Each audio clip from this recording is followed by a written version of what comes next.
welcome to the Shirley Ajayi show. Today's topic is the gift.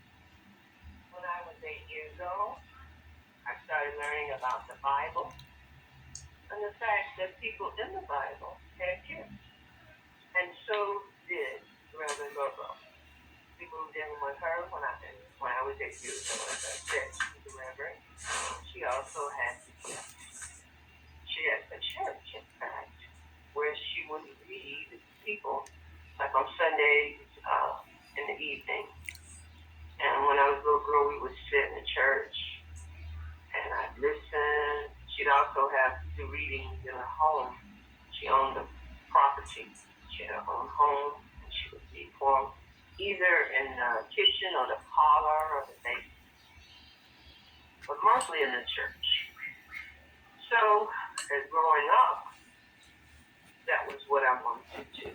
I wanted to read for people. And she would not let me until I was out of college. When I graduated from college, then I was able to read for people. I might have read a couple of people before then, but she wasn't serious about it until after I graduated from college, even though I went to college to be.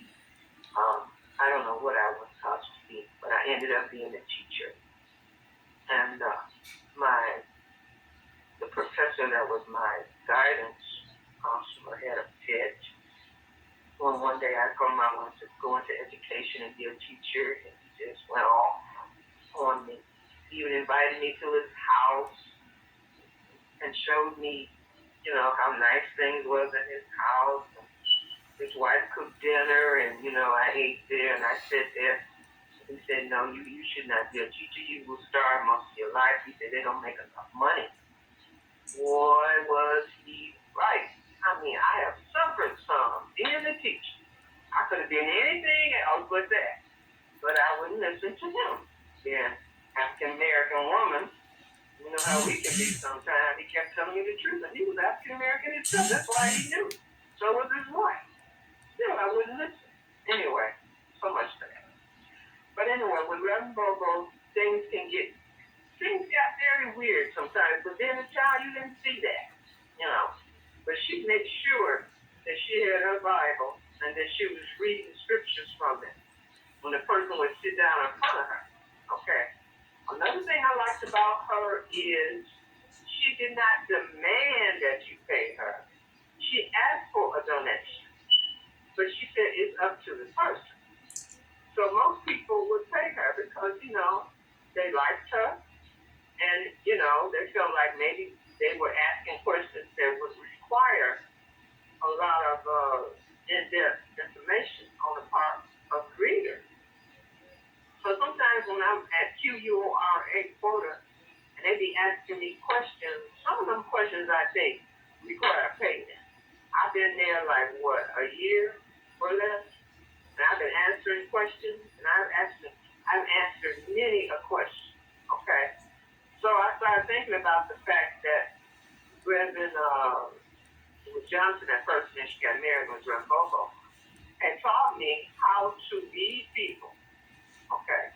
Later on in life, I learned how to read people without them even being there, just by their voice, and pictures. This is where I worked at. But I liked her because she always had holy water for you. She had candles she would burn, and she would burn incense. She would pray, and she would go to the Bible. And she was very inept at what she did. She always got it right on the money, especially when we were in the church. And the church, it wasn't a huge, huge big church. It was just a normal size, everyday church. You go in, 200 or 300 people. Yeah, like that. But then for the readings, it wouldn't always be that many. But I'll never forget when I stood up. She had me read for this woman, and what she would do is give the message, and she said, if the message applies to you, please stand up. And usually the message would be very detailed, so you would know it was you, So then sometimes they would ask questions. She would answer those questions, But, you can't pay her cheap because a lot of her, she owns a church, and she owns, like I say, her own property. Now she had other businesses, and those businesses came from the fact that the people that she read for, you know, was working with her. So she would be like part owner of different things because she read for these. But she taught me that the truth is very important. And everything, I'm sorry, everything was in Jesus' name. I'm not going against these other religions, like Allah and Buddha and all that other stuff. But I'm just saying, this is what I was taught when I was little, okay? Starting at age 8, you know, running around the church, running around her house, you know, whatever. Because I was a handful, okay? So my mom moved in with her logo, and she had just 4 of us there. Anyway, her logo took care of us until my mother finally got independent and on her own and able to move out into an apartment. So I'm not knocking psychics, but she was the only psychic that I love, that I like. I just don't trust these other ones online. You know, I just don't trust them. You know, I'm not going against them, but I don't trust them. So I trust me. I do, because I know what I was taught. You know, and I'm in my 60s now, so that's, you know, like 50-something years or more of that.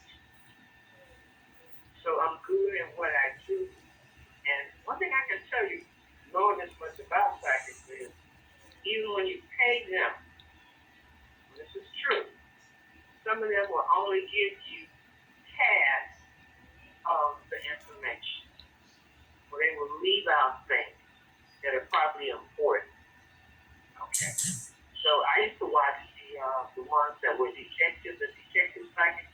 I really liked them. They would, because they would help find people, they would have to solve crime. Hey, y'all, just